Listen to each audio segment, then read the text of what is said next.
Medic, what's happening to me? I'm sorry, sir, but you have malaria, just like everyone else. It's 1939, and World War II has begun. All of this described by Woolsey. Hitler, a dictator in Germany, chose to invade and conquer in order to spread his vision of Nazi expansionism across the globe.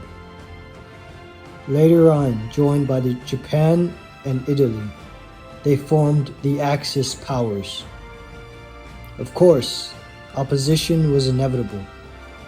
The US would not let that stand, along with United Kingdom, China, and the Soviet Union. Thus they formed the Allied powers. And paraphrase.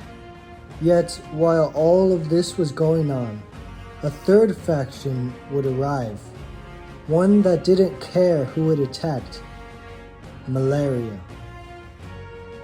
According to Coggeshall, malaria is an acute infectious disease caused by a pathogenic protozoan parasite and transmitted in nature by certain anopheline mosquitoes. This parasite is called Plasmodium. When a mosquito, specifically female mosquito, carries this parasite and bites a person or certain animals, it gets passed through the host's bloodstream. Eventually, it infects liver cells and red blood cells, thus causing malaria. And paraphrase. As explained by the World Health Organization, symptoms usually start within 10 to 15 days of getting bit by an infected mosquito. Some of the more common symptoms are fever, headaches, and chills. Yet there are more serious types of malaria, and those types can lead to much more serious symptoms.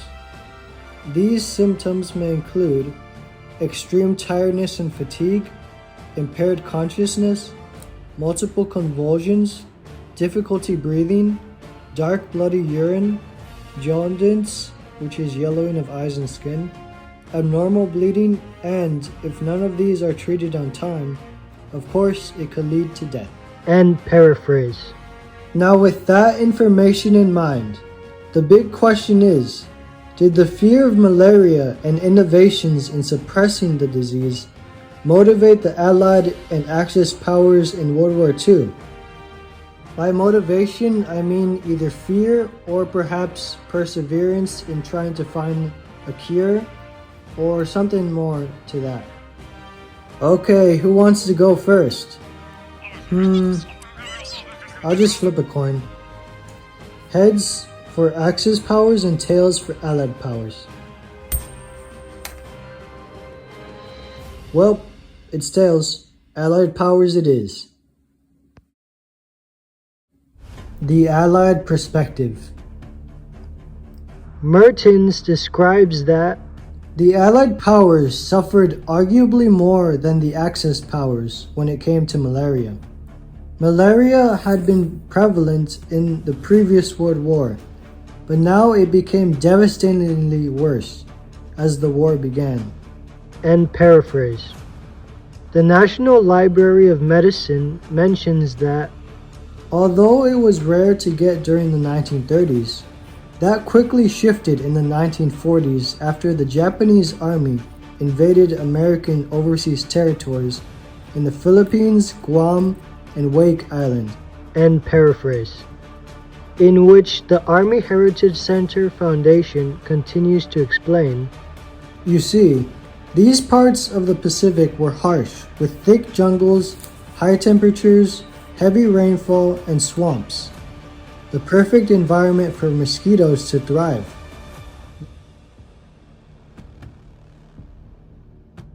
Thus, when troops of the Allied powers were sent there, they were greeted by hordes of Anopheles mosquitoes that contained malaria. To describe just how bad it got in the Philippines in 1942, roughly 24,000 out of the 75,000 American and Filipino troops were infected by malaria at the time of the Japanese invasion. That's nearly a quarter of the army that was sent there.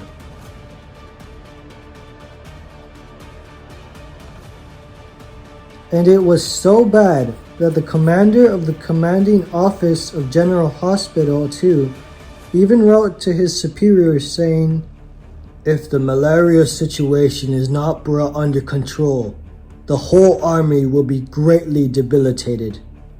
Therefore, he was motivated in fear from the malaria since it was doing lots of damage to his troops and wanted a cure as soon as possible. He also requested that the drug known as quinine must be supplied. End paraphrase and quote. According to the National Library of Medicine, Quinine was the standard preventative treatment for malaria, but supply of it was scarce since it was made of powdered bark from the cinchona tree, mainly located in the Dutch-controlled island of Java.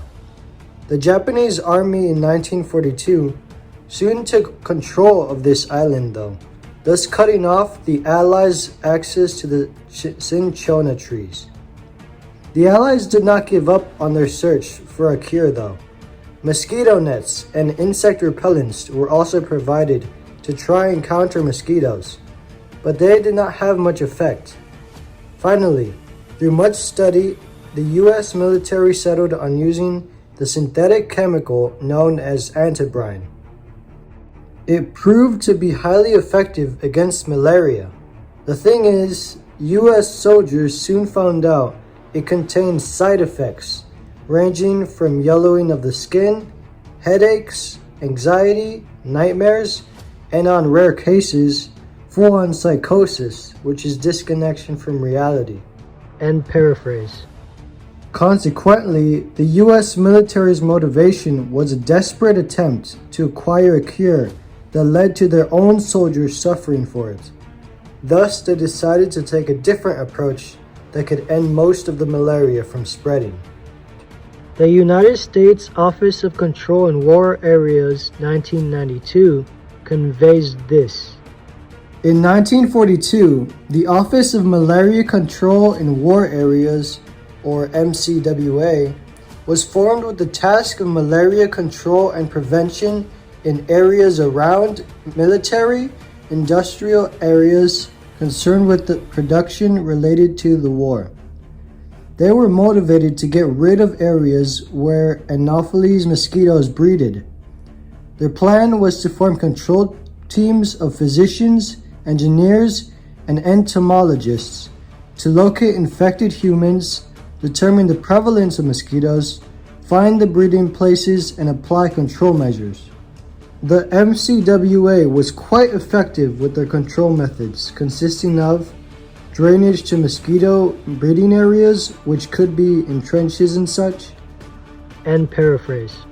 The United States Office of Control in War Areas 1944 mentions that Complete elimination of breeding places by drainage is more permanent and, in the long run, more economical in many places. end quote. The United States Office of Control in War Areas 1992 continues to explain, Setting up mile-deep mosquito-free zones, since a mile is the flight range of these mosquitoes, and spraying used to eliminate larvae. Also, the MCWA were able to discover the effectiveness of DDT, which is a pesticide that was highly effective against insects. Overall though, malaria had done a lot of damage and caused fear upon the Allies. They didn't give up though, and thus were motivated to find a cure, which ended up leading to them forming the MCWA, who were effective in preventing malaria in many areas. Even when the war ended, the MCWA would be redesigned as the Communicable Disease Center, which would help in researching about various diseases that happened all over the globe in order to counter them. And paraphrase. The last two things that helped motivate the Allies against malaria was research and propaganda. Melanie describes that many parasitologists considered the fact that the prevention of malaria by mosquitoes still offered great opportunities for research. They even pushed for other researchers and other military personnel to learn about malaria as an interest so that they can be prepared. Henry Melanie states, "Service at home in teaching or research offers just as valuable opportunities as service on the firing line. Out of this war, with its destruction of peacetime complacency, postponement of meetings, and disruption of academic curricula, should come a new era of scientific advancement, which will be a benefit to all mankind." Therefore, through the motivation of malaria, certain people found it as a way of learning more about science and shared it with the world. End paraphrase and quote. The National Library of Medicine explains, Then comes propaganda, which was mainly utilized in making sure troops in the front participated in using preventative mosquito measures.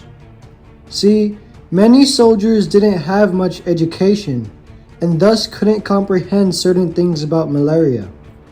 The Allied powers decided to publish a wide variety of materials to demonstrate both the risks of Anopheles mosquitoes and the necessity of taking precautions. Usually these publications appeared often in the form of either colorful posters or brief pamphlets, which helped give a clear message to all Allied soldiers.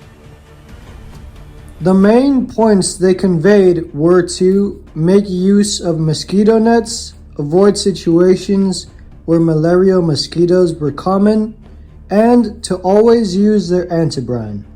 End paraphrase. Pulitzer describes that Also conveyed this propaganda in radio broadcast, sprinkling a bit of humor into it to make sure the Allied soldiers knew what they needed to do. Films that were either amusing cartoons or serious informative pieces were also utilized in teaching Allied soldiers about the danger of insect-borne illnesses. While it is impossible to know what effect much of this propaganda had, the importance of educating troops on proper malaria control was clearly taken very seriously by the Allied Army. Thus, thanks to the educational efforts of the Army's propaganda and the scientific and industrial base that supplied in insecticides and antimalarials, the Army was able to significantly minimize the effects of malaria on the war effort, contributing in no small measure to final victory. End paraphrase and quote. All of this through motivation from malaria. Although the Allies had their fair share of malaria and arguably suffered more because of it, this did not mean the Axis powers wouldn't either. The difference is how they were motivated by it. The Army Heritage Center Foundation conveys that during the Pacific battles, the Japanese suffered about just as much as the Americans. Estimates suggest that at times some Japanese units were 90% combat ineffective due to a combination of malaria and sentry. End paraphrase. As Pulitzer describes, after the battle at Buna, the 3D portable surgical hospital records noted that every single Japanese prisoner they received was infected with malaria.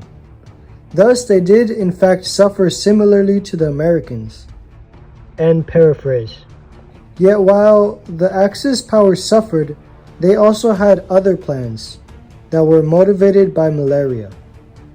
Eckhart explains that the German Supreme Command of the Army suffered the bitter experience of unexpected high losses caused by malaria, especially at the Greek front, but also in southern Russia and in the Ukraine. They hastily formed anti-malarial units to try and teach soldiers how to use synthetic malarial drugs such as antibrine properly. Many overdoses of these drugs occurred and supply was low during the second half of the war. DDT and sprays were utilized as well, but there was a clear need to get more anti-malarial vaccines. This led to large-scale research for proper antibrine and plasmocin dosage in German concentration camps. In Dachau specifically, Professor Klaus Schilling tested various synthetic malaria drugs on helpless prisoners, and some of the doses were lethal. End paraphrase. According to Koenig, in Poland, 2 twin sisters were tested on by Mengele, where he would inject one twin with a toxic substance or pathogen while using the other twin as a control.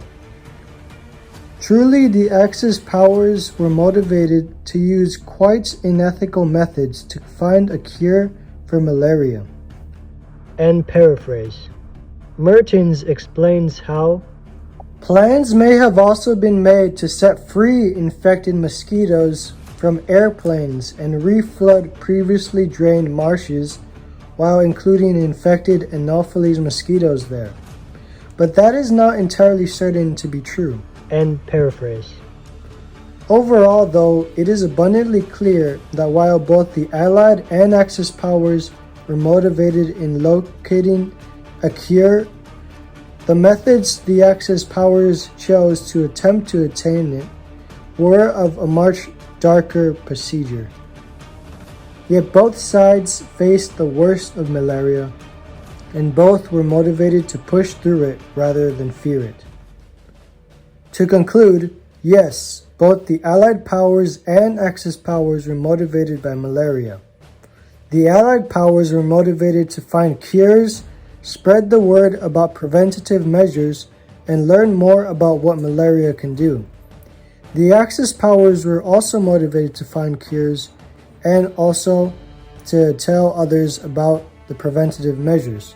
Yet additionally, they wanted to weaponize it for battle, perhaps. Through it all, both sides were able to learn a lot about the devastating effects of malaria and keep fighting amidst the threat.